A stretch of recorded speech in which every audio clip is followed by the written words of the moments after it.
Hello and welcome back. This is the Week 10 lecture. So today we discuss Quentin Tarantino's Pulp Fiction. This is another one of these movies, maybe a little bit like Dazed and Confused, that's pretty well known to most people, even if we haven't necessarily seen it. There's a good chance that we've heard of it. We've heard it discussed. We've maybe seen or heard a reference to it at some point. So we're going to talk a little bit more about that. I would say, at least so far, out of the movies that we've seen so far, Dazed and Confused and Pulp Fiction are probably the two that made their way the most into the sort of pop culture of their day, and maybe even the pop culture of our time as well. We can discuss that. But this film is obviously well remembered. It's well known. It's talked about quite a bit. It's a little bit controversial in some ways, and we can certainly discuss that today as well. But I just wanted to start by reading a few different descriptions that I've come across over the years, mostly from critics, various reviews and things written about the film. So it's been called many different things. It's been called distinctive, inventive, and by now, most of us have probably seen a few other films by Quentin Tarantino, so we might be somewhat familiar with his sort of signature style. And this is one of his early films, his second film that he both wrote and directed, so helping to sort of introduce his style to an audience, and it was certainly an inventive, a fresh style at the time. It's been called intoxicating, also incredibly violent, at times offensive, and we can talk about some of those things as well. A masterclass in movie making, high praise there. Others, to go in the opposite direction, have called it shallow and exploitative. At times racist and misogynist. We can talk about that. A celebration of past film traditions. I think it's definitely that, for better or worse.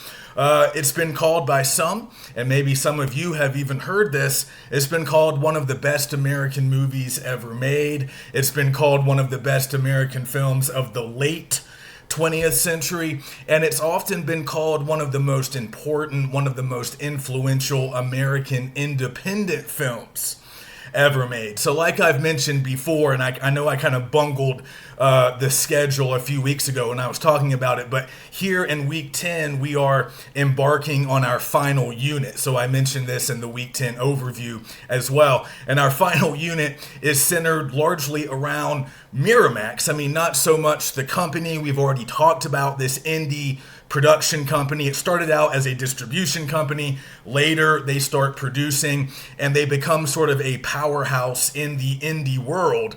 And I also mentioned that they get purchased by Disney in 1994, which to a lot of people kind of ends the independent era of Miramax. But they're still kind of able to operate autonomously, and they continue to specialize in the same types of films that they were helping to popularize in the late 80s and early 90s, sort of taking chances on some, more arty, at times experimental, inventive films. And I think Tarantino's, this particular work of his kind of falls in that general category. So most of the movies that we are watching the rest of the way come from Miramax. They either produced and distributed them, as is the case here, or they at least distributed them. So we've already talked a little bit about this history, but if we're still willing to consider Miramax to be an independent film production and distribution company, even after they're acquired by Disney, by the parameters that are often used, Pulp Fiction is the highest grossing independent film of all time. Just from sort of a financial perspective, we can call it perhaps the most successful independent film of all time. But again, there is some debate. Some people would argue that after the Disney acquisition, kind of hard to really call Miramax independent. And this film isn't necessarily a small budget film, certainly not nearly as small budget as a lot of other movies we watched. But when Tarantino was first shopping the script around, a lot of bigger studios turned it down. They thought it was too weird. Some thought it was too violent and sort of over the top, and maybe some of you agree.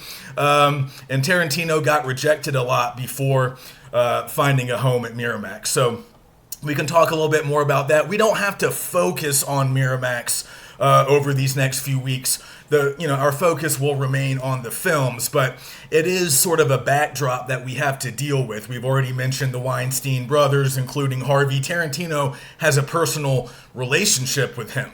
That, again, it's not really front and center for us, but we can mention it a little bit, talk about it a little bit if we are interested. So a lot of big praise has been heaped on this film. Again, not all critics are necessarily united. Some scholars and critics will say the film's a little overrated. Tarantino is generally lavished with a lot of critical praise. He's certainly a very skilled filmmaker. A lot of people recognize that, but he's not to everyone's taste. And certain stylistic elements of his work rub some people the wrong way. So we can discuss some of that stuff as we go. And again, maybe some of you already kind of know what I'm talking about. If you've seen Inglourious Bastards, if you've seen Django Unchained or The Hateful Eight, or any of his other films, he doesn't have that big of a filmography, but a lot of big famous films, largely on the strength of Pulp Fiction. So this was his second film that he sort of does himself all the way. His debut film was Reservoir Dogs, which some of you might be familiar with, another sort of crime drama, very violent, came out in 92, and while he was sort of doing the film festival junket for that movie, he was writing the screenplay to Pulp Fiction. He really kind of broke through, and I talk about this in the module, so I won't get too much into it here, but he kind of finds work initially in Hollywood as an actor and then as a writer.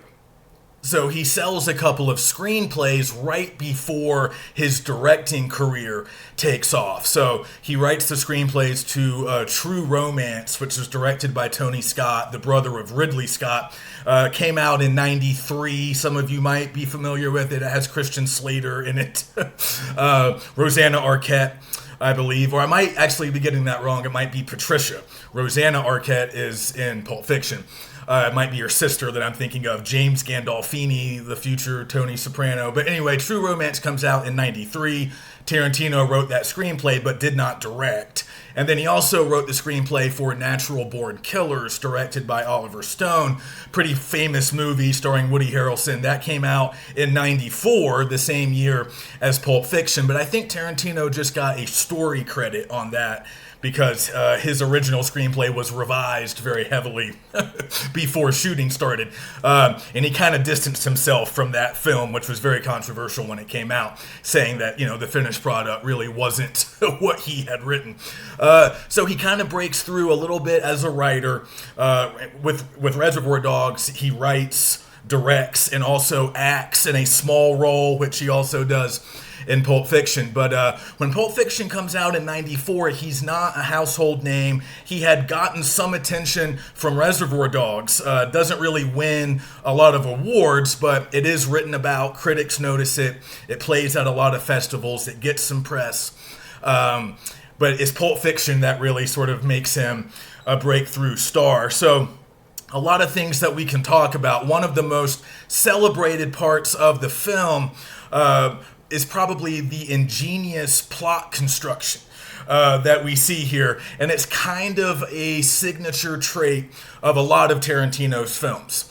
Sort of a disjointed narrative. We're not going in a straightforward chronological order. We bounce around in time.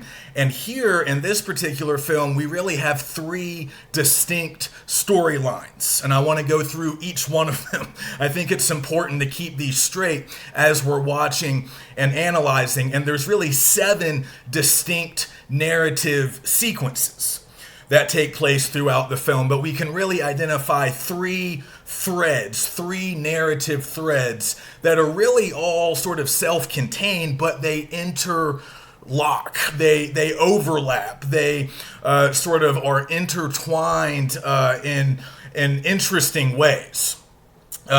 So we can talk about that. And overall, a lot of critics describe the narrative as being somewhat circular, but also episodic. I mean, it's circular because we kind of end where we start. And if you've already watched the movie, you know what I mean. But also episodic in that we have a lot of standalone episodes throughout the film. And that's another sort of trait that we can see in other Tarantino films, his penchant for set pieces. That we'll talk a little bit more about that later. But let's run through the three sort of major narratives, our three separate storylines, so we can keep them straight. Number one, we have Jules, Vincent, and the suitcase. All right, so this starts with their conversation in the car, the Royale with cheese. Vincent's talking about how things are different in Europe. Kind of a famous scene, a famous moment as they have that conversation in the car. It's kind of known as being comedic. So they have that conversation. They arrive at an apartment building. They go inside the apartment of a handful of young guys who appear to be criminal associates of Marcellus Wallace, the employer of Jules and Vincent, who are they're obviously hitmen, but they work for Marcellus Wallace. We don't know the exact or full extent of his criminal enterprise. He's obviously paying Butch to throw a boxing match, as we learn later. So I don't know exactly what these guys are supposed to do, if they're drug dealers or if they're some other types of criminal operatives working for Marcellus Wallace. They kind of strike me as like suburban drug dealers just based on their appearance. They don't really seem like hardened criminals. But anyway, they've obviously crossed Marcellus in some way. And they have something, as we soon learn, that Marcellus wants back. So Jules and Vincent surprise them early in the morning while they're eating breakfast. And then they retrieve the briefcase. There's a miracle that transpires involving a hidden member of the household in the bedroom who emerges to try to shoot Jules and Vincent. Then they leave the apartment with the briefcase. They sort of take one of the guys, I don't know, as like a hostage. They take Marvin. Marvin is accidentally shot and killed by Vincent in the car as they're driving. A little bit of dark humor, another characteristic trait of Tarantino's films. Then they go to Jimmy's house. Jimmy is played by Tarantino. They're desperate to clean up this mess caused by shooting Marvin. They have the wolf come over to help clean up the mess. The wolf played by Harvey Keitel, kind of an important actor in the crime drama genre. And then they go to Jules and Vincent after all that's cleaned up and resolved. They put on some goofy clothes and they go to the coffee shop where Pumpkin and Honey Bunny are robbing the place. And that's, of course, where we started in our opening scene before the opening credits. So that's the first narrative. That's the first storyline, but you'll notice that it gets interrupted. So we don't follow this storyline continuously from its start until its end. We get some of the early stuff and then it sort of gets interrupted. So it is the storyline that we begin with and end with, but it gets interrupted. So after they kill Brett, after Jules and Vincent kill Brett, who seems to be the leader of this suburban kind of criminal gang, we then flash forward in time. We flash forward in narrative time, and we see Marcellus and Butch, played by Ving Rhames and Bruce Willis, respectively, sitting at Marcellus's bar, and they're having a conversation. Marcellus is basically instructing Butch to take a dive. Butch is a boxer, a prize fighter, taking a dive for money. And while they're having a conversation, Jules and Vincent arrive wearing these goofy clothes, and they are bringing the suitcase back to Marcellus. So this is around the 25-minute mark when we see Vincent and Jules showing up at Marcellus's bar. But that's where we leave Jules and Vincent, or at least we leave that initial storyline, and we will later come back to it later in the film. This thread will pick back up again later, and we'll eventually see what happens between their shooting Brett and then them arriving at Marcellus's bar. But right after that 25-minute mark or so, we embark on our second major storyline, which is Vincent taking out Mia Wallace, the wife of Marcellus Wallace, the crime boss, the fearsome crime boss that they work for. So it's not a date, as Vincent claims, just good company.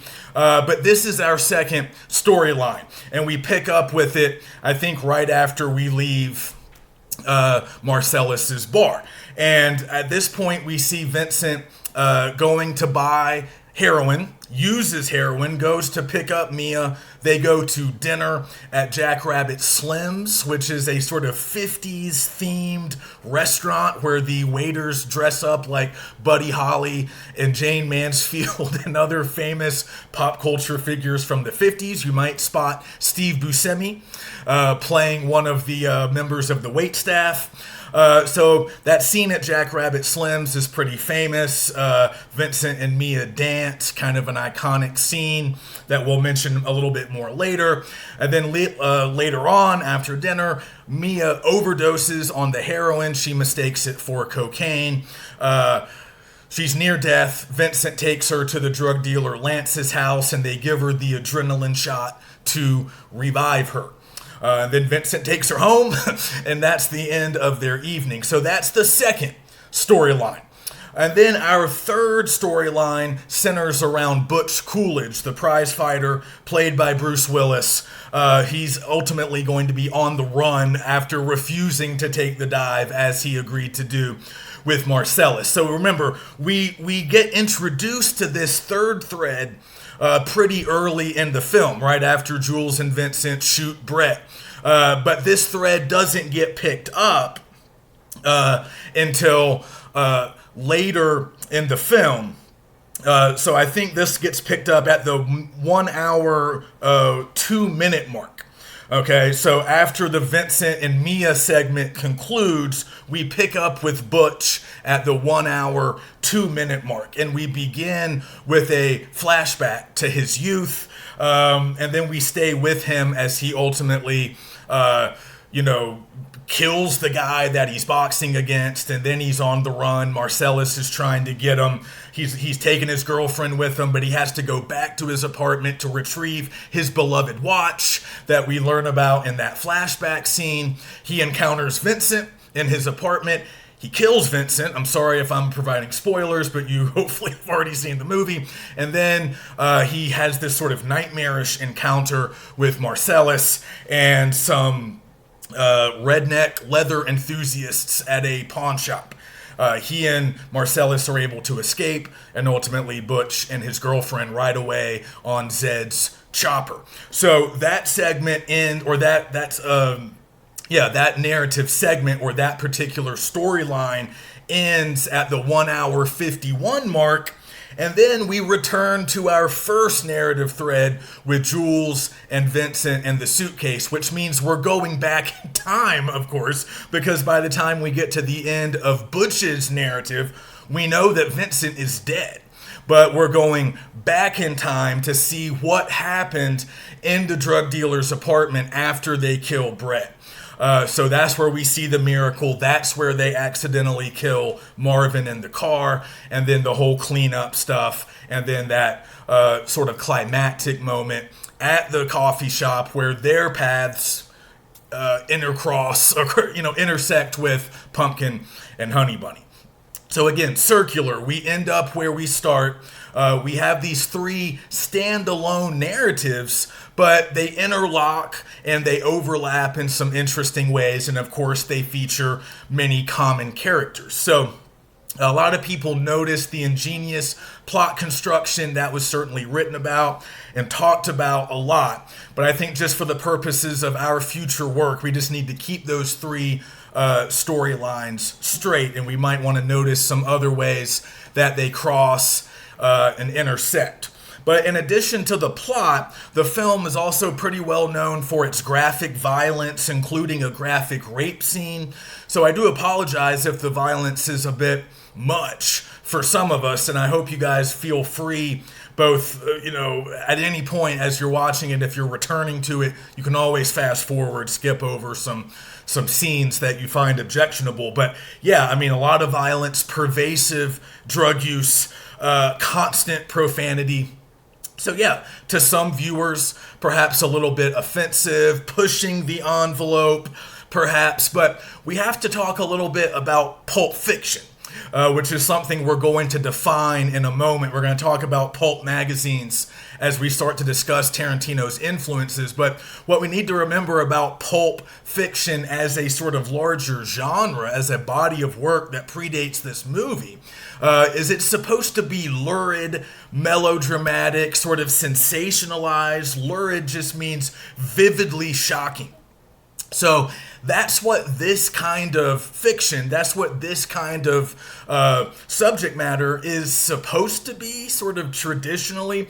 Once we talk about Pulp Fiction, that will make a little bit more sense once we talk about the pulp magazines that were popular throughout the first half of the 20th century. But just remember that to a certain extent, Tarantino is operating within these traditional confines of the genre. It's supposed to be a little over the top, kind of pushing the envelope. So in some ways, he is sticking to a tried and true, already existing formula. But as he's been known to do, and again, this is part of his reputation now, he's kind of turning it up a notch. He's taking already lurid subject matter and making it maybe even more over the top, violent, a little bit grotesque at times. And this is something that he's known for in other films as well. But we need to remember if we're going to write about Tarantino or even just discuss him on our board, we have to remember that he's as much a writer as he is a director. So he's written the screenplay for all of the films that he's done. Now, he does give a former collaborator, Roger Avery, some story credit on Pulp Fiction, and we'll mention Avery a little bit towards the end as we're wrapping up, but he came up with some of the individual story ideas that we find here, including the watch and that whole backstory for Butch, the Christopher Walken scene where he talks to a young Butch. That probably came from Avery. So some of the ideas came from others, but Tarantino's always the one to get the screenplay credit, which some people have mentioned as maybe slightly less than genuine, but he's certainly a writer. And like I said, he broke through as a writer even before he started to make a name for himself as a writer-director. So even if he's getting ideas, and he certainly borrows ideas from other films, other writers, but the screenplays are his. So he's recognized for his dialogue. He's recognized for certain aspects of his writing style, mainly the dialogue. It's known as being fast-paced, highly literate, even though a lot of our characters are sort of on the margins of society, criminals. They're very literate. They talk very well.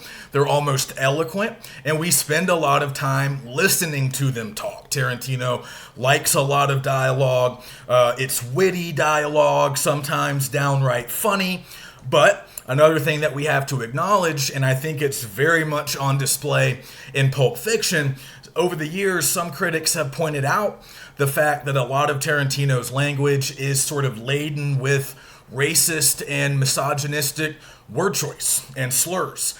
And that's true. That's true in virtually all of his films, as far as I can recall. Trying to think if there's any exceptions. Maybe a little bit less in his most recent film, Once Upon a Time in Hollywood.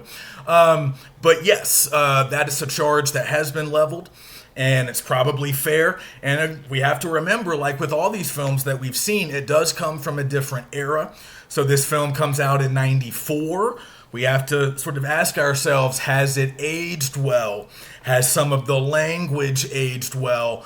We can consider context, of course, but we can sort of render our own decisions there, arrive at our own conclusions. And in terms of visual style, Tarantino's often favored what I kind of describe as a sort of classic, elegant Hollywood style. Not quite as experimental as some of the other films that we've seen so far. A lot of stationary camera shots, but also some well-placed pans, tilts, and close-ups. So we do get movement, we get different kinds of angles, but the camera's not constantly moving. We don't get a whole lot of handheld stuff. That would sort of become more trendy a little bit later on, but we get sort of a stately appearance at times. We get some long,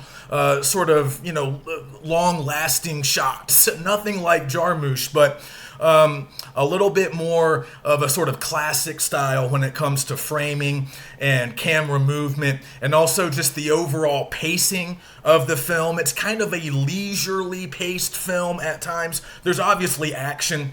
There's moments of intense violence and action-packed scenes, but there's also a lot of people just talking. There's a lot of scenes of the characters driving and talking, sitting and talking, walking and talking. So it's a little bit leisurely paced, and a lot of his films are. A lot of his films run a little on the long side. I think this one's around 2 hours and 20 minutes, which is pretty standard for him, slightly longer than your average runtime. So again, in an era where a lot of movies are getting shorter, and we often cut out a lot of those dialogue scenes in favor of more action, more sort of titillation, Tarantino does like to take his time in some ways. But of course, he sort of combines that with those moments of over-the-top violence and moments of fear and intense action, perhaps, as well. So we'll also notice that the mise-en-scene, the overall look of the film, if we're thinking about sets, if we're thinking about clothes and hair, just the overall production design, it kind of leaves us a little bit unclear about the setting. I mean, I think we're roughly contemporary to when the film was made, judging on like the cars that we see, and the way most minor characters are dressed certainly seems to put them in like the late 80s, early 90s, which would make sense. But in the case of Jules and Vincent, I'm always struck that they seem to have a very 70s sort of aesthetic, or maybe early 80s with their suits, and Jules' Jerry curl. So there's kind of a 70s vibe, maybe some aspects of 80s fashion and culture. We also kind of get that with the music, a lot of older music from the 50s, 60s, and 70s, which again is sort of a hallmark of Tarantino. He's often known for his soundtracks, picking music that is sort of nostalgic in a way, or sort of establishes a particular time or just a mood or a feel. I can't quite place this film in an exact time, and we'll talk a little bit more about that as we move along. It's part of sort of the larger Tarantino filmic experience. He's not necessarily known for exacting realism. Sometimes we feel like we're in a world of movies and pop culture, and we're not really in the real world. We're kind of in a quasi-fantasy world constructed from previous films, previous fiction, and pop culture like music and fashion. So we'll talk more about that, but I think this film is a good illustration of what I mean. Like, there's a lot of different stylistic sort of inputs here. But even though we are probably, like I said, contemporary to the film's making. But even Butch, the way he dresses, he kind of feels like a throwback with his jeans and his white t-shirts. And that character, the character played by Bruce Willis, is actually based on a character from a 1955 crime film called Kiss Me Deadly. So this is also very characteristic of Tarantino. He's a huge movie nerd. I provide some bio on him in the Week 10 module. I don't want to get into that stuff, but it's part of the legend. It's part of the mythology that kind of surrounds Tarantino, the way he's talked about, the way he's sort of viewed today. You know, he worked in a video rental store before he made it big.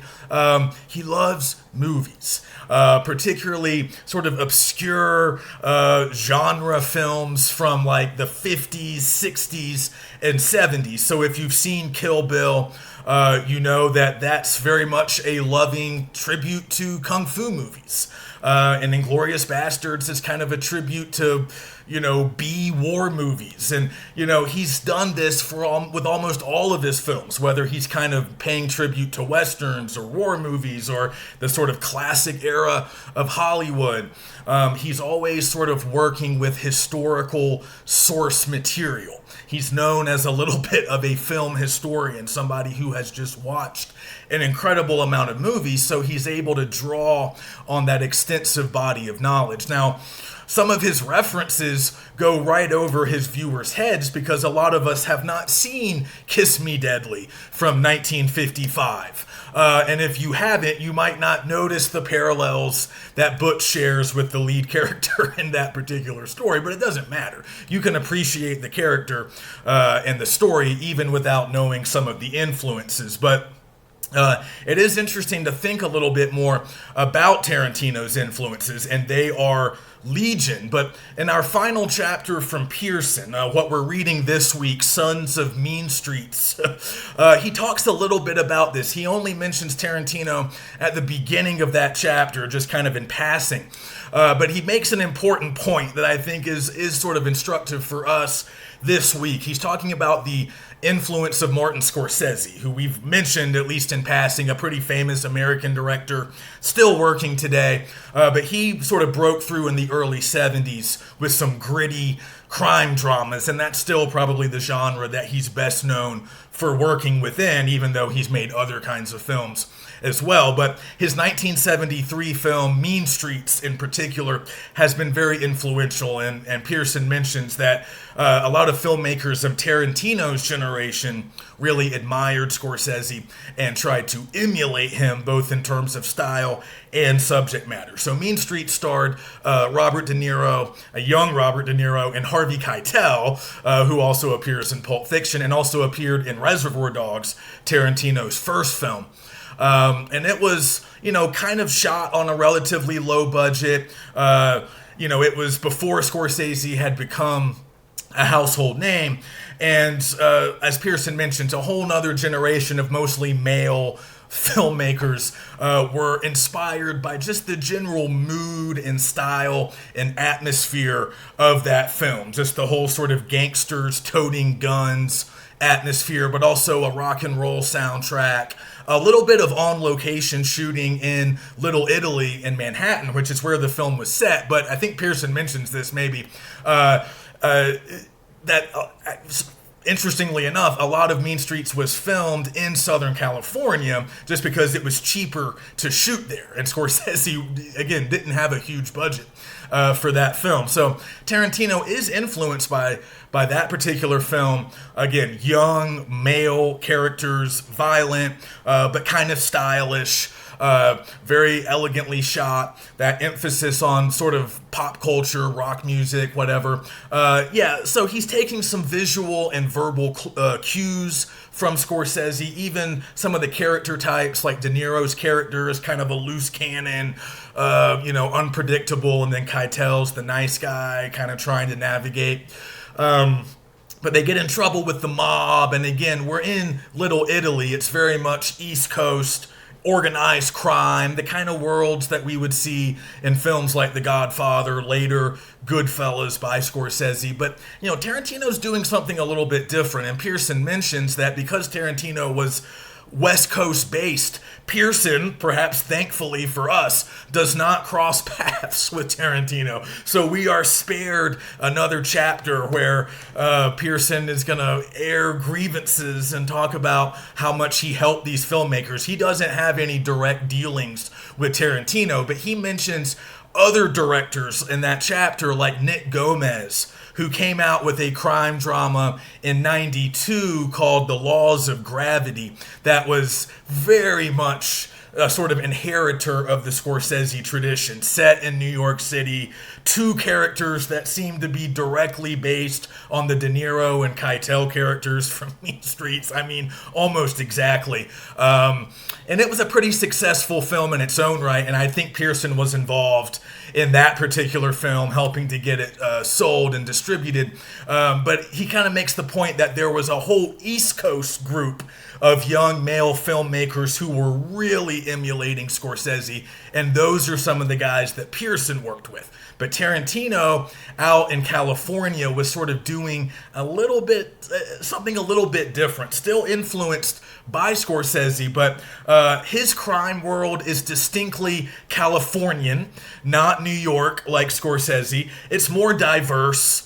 It's less rooted, in my opinion, to sort of gritty realism, which is how Mean Streets was often described. Again, I don't necessarily find Tarantino's films to be highly realistic. I don't necessarily think that's what he's going for. He's going for a sort of stylized version of reality, but again, it's kind of a quasi-fantasy world where I don't really think it's supposed to be a really specific time and place like what we see in Mean Streets. I mean, obviously, we're in Southern California, and we have a general idea of the time period. But again, Tarantino's whole world is kind of made up of movies and pop culture. So let's talk a little bit more about influences. So like I mentioned in the module, this film is sometimes thought of as a homage to old crime fiction and films really from the 1930s all the way up to the 1970s, crime films. So an homage is just like a tribute, sort of paying tribute to this older, pre-existing genre. And I do think that's true. It's also sometimes called a pastiche. And a pastiche is an artistic work that imitates in a celebratory manner another work, artist, or even era. So a pastiche is something a little bit bigger. It's imitation, but done in a celebratory manner. And you might be celebrating a particular work or a particular author, or it might be the celebration of a whole era, a whole tradition. And I think that's what we see here. And we can tell in part based on the title, Pulp Fiction. Well, what does that mean? Well, that's derived from pulp magazines, which were popular in America from around the turn of the 20th century up until around the middle of the 20th century, around the 1950s.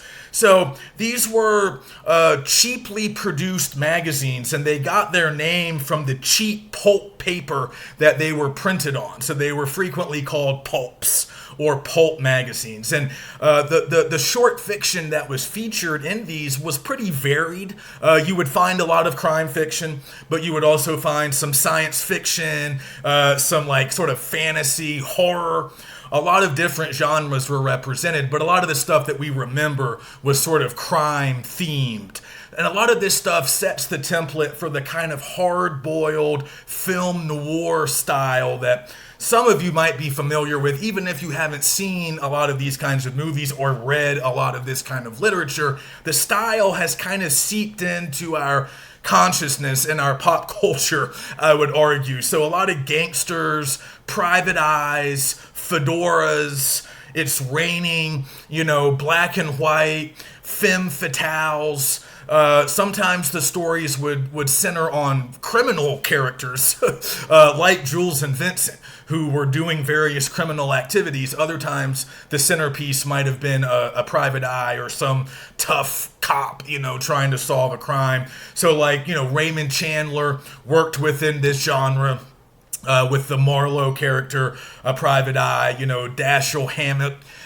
So there's a long tradition of film noir, sort of pulp fiction. So it's not just the magazines themselves, but they were obviously a huge influence, particularly some of them that focused on crime fiction, like The Black Mask, The Dime Detective.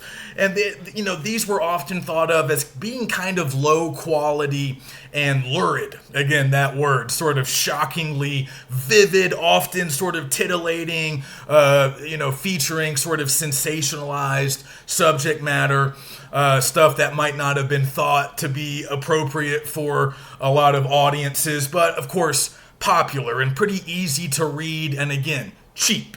These were cheaply produced and cheap to buy. So they were kind of marketed to middle class and working class readers. Again, these were short stories that were usually featured in these magazines. So there were some pretty well-known crime writers who got their start in pulp magazines like The Black Mask, and then they later went on to write novels, sometimes under their own name, sometimes under pseudonyms. But Tarantino loved that stuff, and he read a lot of those books, and then he saw a lot of the movies that were based on some of those books, or at least that general sort of genre. So some of these writers like Paul Kane, Cornell Woolrich, Mickey Spillane. So you remember Kiss Me Deadly, the 1955 movie that provides the basis for the Butch character? Well, that movie was based on a novel of the same name, and that novel was written by Mickey Spillane, who was known as a hard-boiled sort of writer. His main character was Mike Hammer, who was like a tough private eye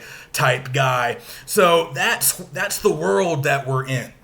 Again, gangsters, cops, heists, double crosses, violence, sex. That's kind of the world that Tarantino was interested in exploring here. So he's drawing on all those old pulp magazines and also a lot of the writers who were featured in them throughout the, first half of the 20th century. But that's not all.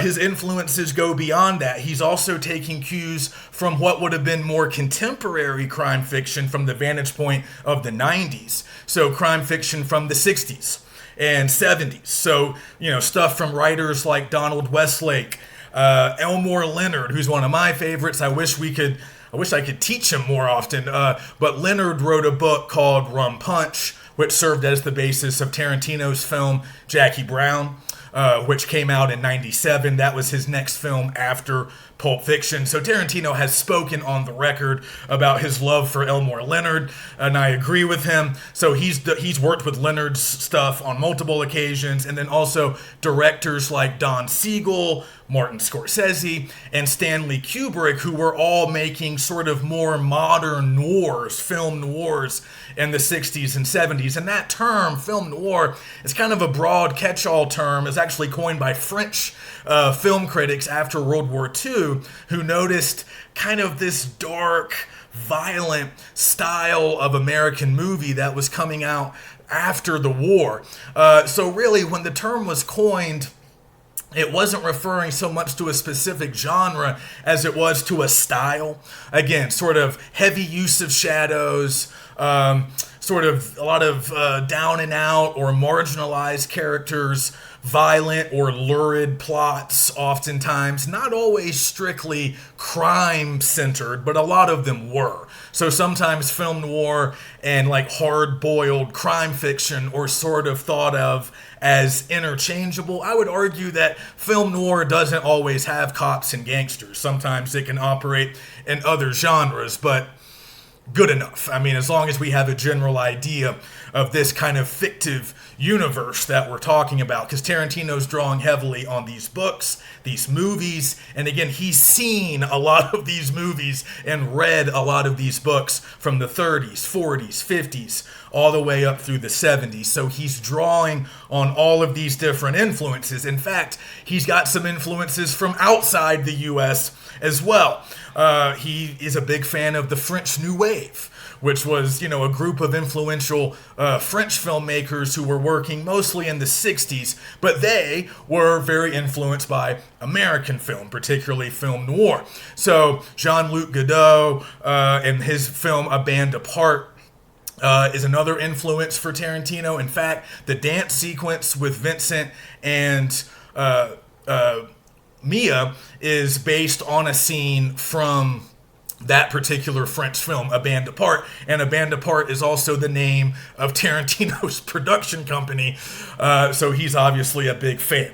So the influences can be staggering and almost impossible to keep track of. And again, you don't have to know all of the references, all of the influences, just have a general idea of some of the stuff, some of this larger body of work that he is drawing from. And he's got a great quote. You can actually find this on, I think, his Wikipedia page, but it's a really good quote from some previous interview where he talks about his sort of general writing strategy. And he says what he likes to do is take what he calls the oldest chestnuts you've ever seen when it comes to crime stories. And he's just talking about really familiar tropes or storylines, like a gangster having to take his boss's wife out to dinner. Like that had been played out and done in previous movies. So taking sort of familiar character types, again, in some cases, basing these characters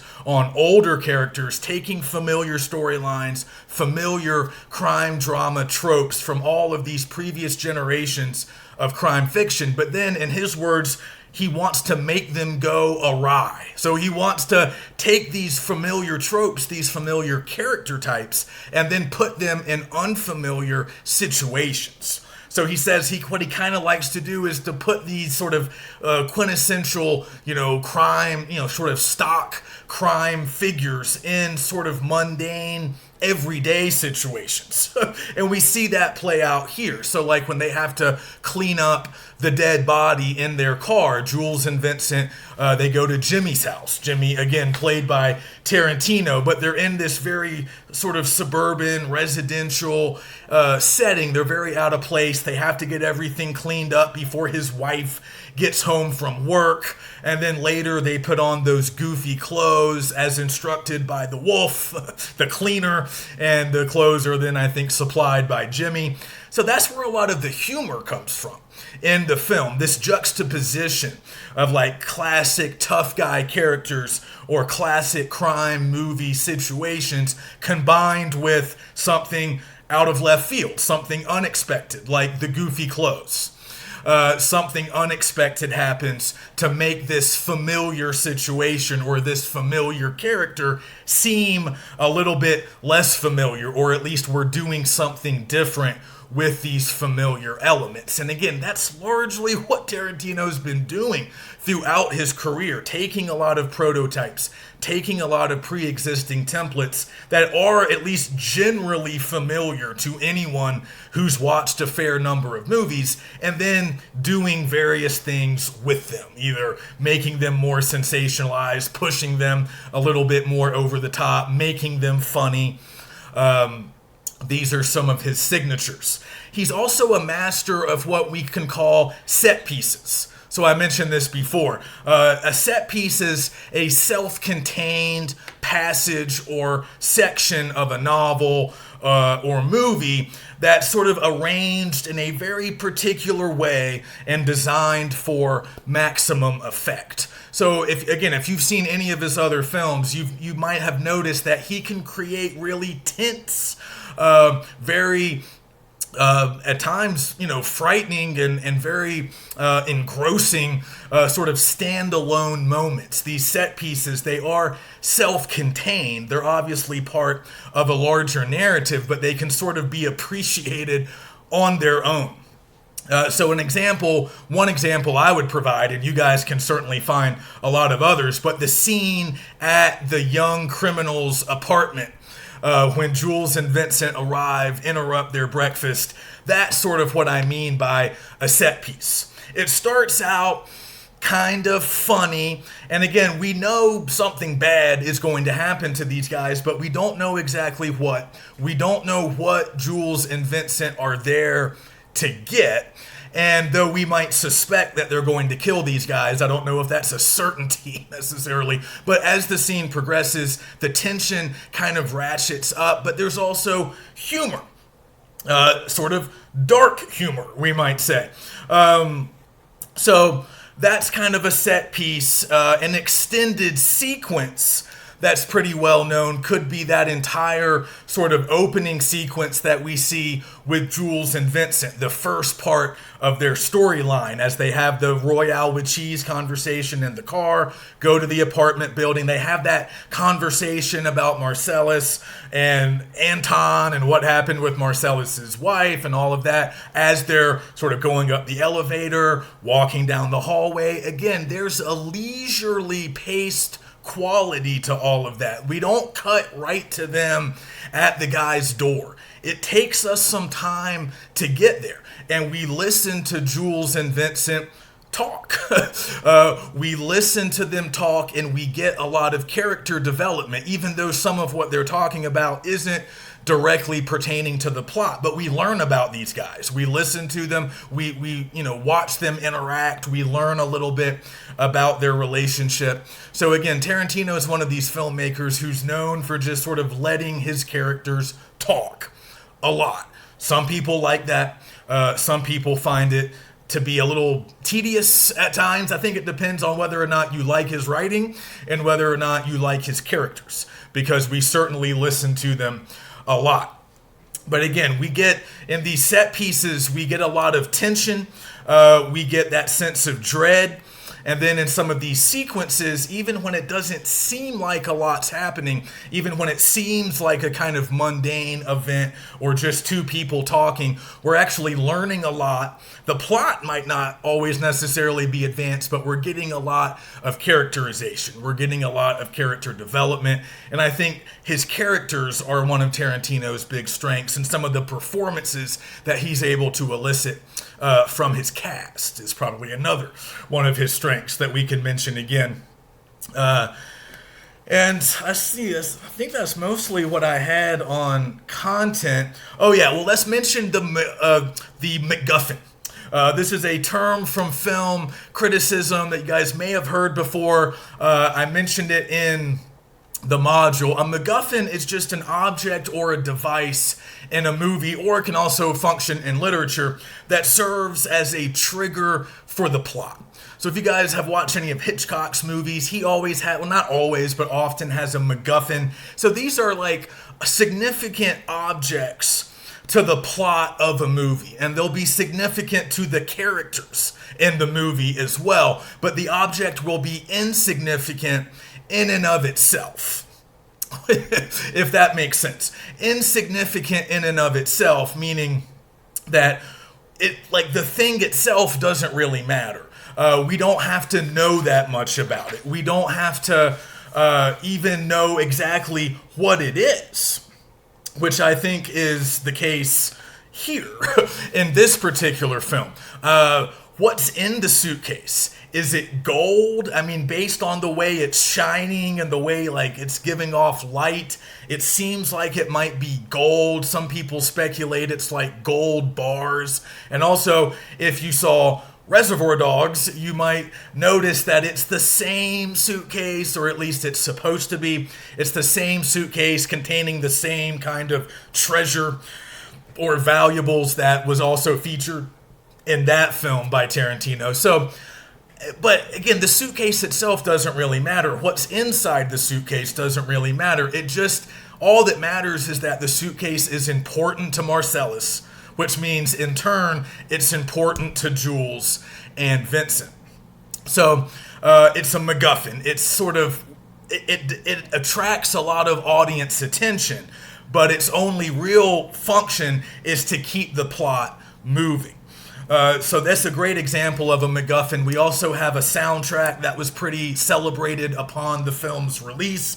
And again, we're bringing together some different elements. 70s funk, surf rock, along with older hits from like the 50s, 60s, and 70s. And then we have a cover of a Neil Diamond song performed by the band Urge Overkill. They were contemporary at the point of this film's release in the mid-90s, but the original song by Neil Diamond was from the 70s. So again, this sort of mashup of older cultural touchstones that he kind of brings together in an interesting way. And like I said, great individual performances from a lot of the cast. John Travolta, Samuel L. Jackson, Uma Thurman, Bruce Willis, Ving Rhames, among others. Tarantino won a Best Original Screenplay Oscar for this film. So it was nominated for several Academy Awards. It was nominated for Best Picture, but lost to Schindler's List, directed by Steven Spielberg. That was the winner back in '94. But Tarantino did win for Best Original Screenplay, even though, again, some of the stories came from Roger Avery, but the screenplay was written by Tarantino. And even though it's an homage, and even though it's a pastiche, there is still a high degree of originality, I think, in the ways in which he brings things together. He's bringing all of these different influences together. And again, even if his audience doesn't get all of the references or recognize all of the influences, they're still going to enjoy this new product, or at least many did.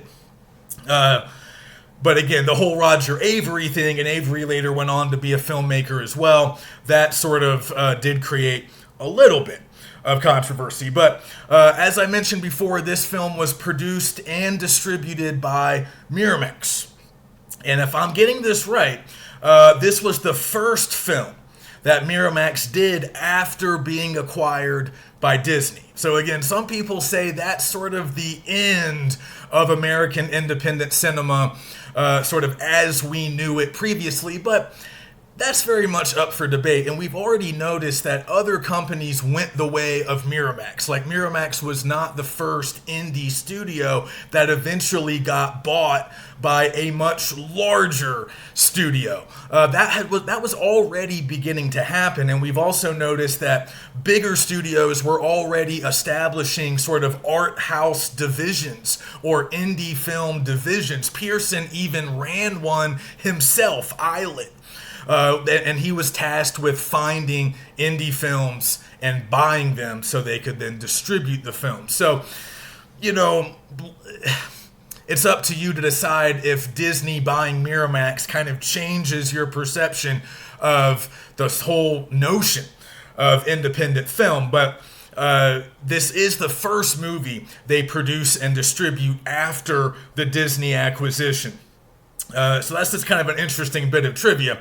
And I think it was the first, or at least one of the first films that Miramax completely produced. Like, they financed the entire production. Remember, they started life as a distribution company. They got involved in production later. But this was the first time they pretty much put all the money up for the production. And then, of course, they also distributed it. But like I said, Tarantino, along with one of his producers, Lawrence Bender, they founded their own production company, A Band Apart.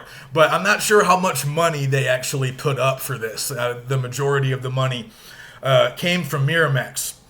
So the film wasn't exceptionally expensive, a lot more expensive than a bunch of the films we've seen. It cost about $8.5 million to make, but it ended up grossing $108 million, which made it, at that point in time, the most successful, the highest grossing independent movie ever.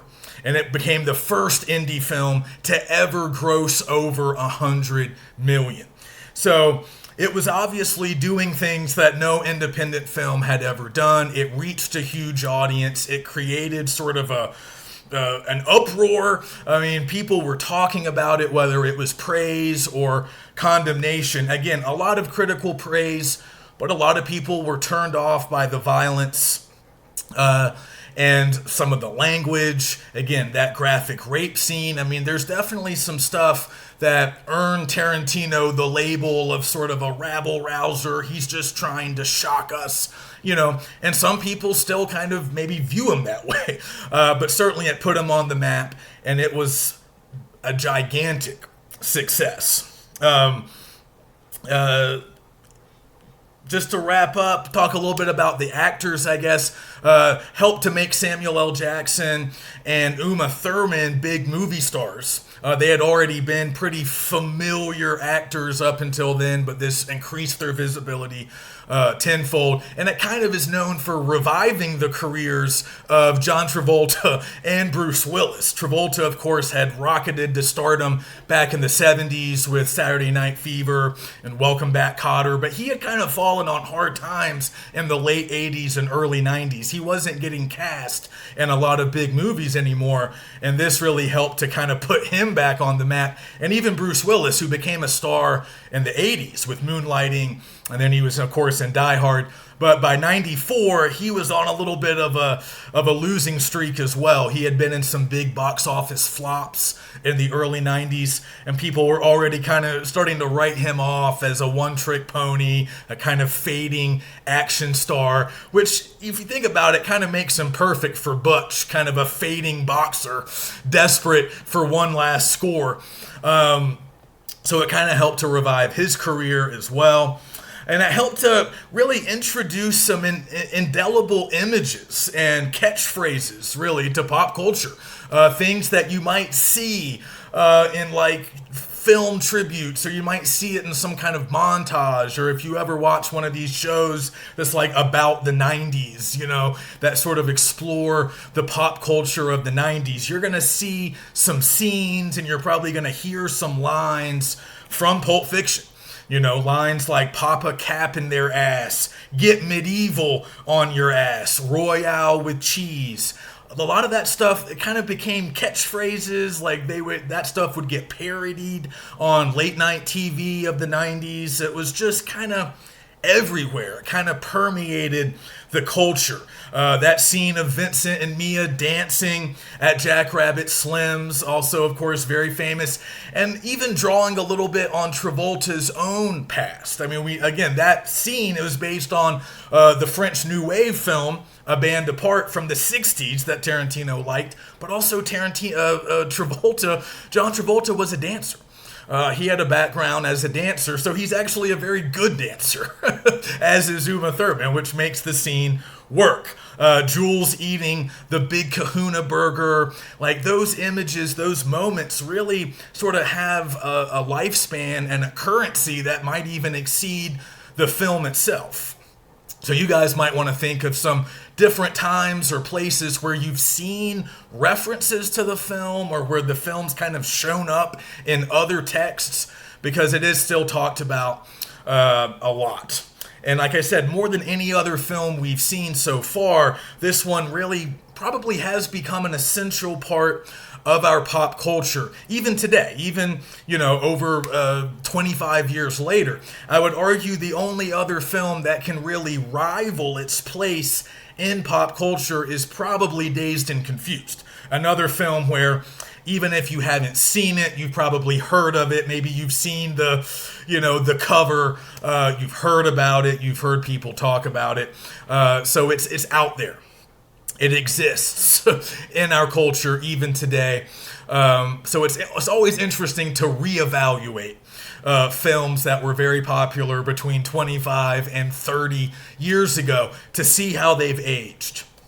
And again, maybe some of you have seen more recent films by Tarantino, like Django or Inglourious Bastards or The Hateful Eight. So again, do some comparative work. I mean, think about this film through the prism of some of those other films. Do you see some of these common characteristics running through all of his films? The graphic violence, the dark humor, the self-referential quality. That's another thing that critics talk about a lot, and I mentioned it in the module. We haven't really gotten into it here, but it's a good final thought. This film is often referred to as being sort of postmodern.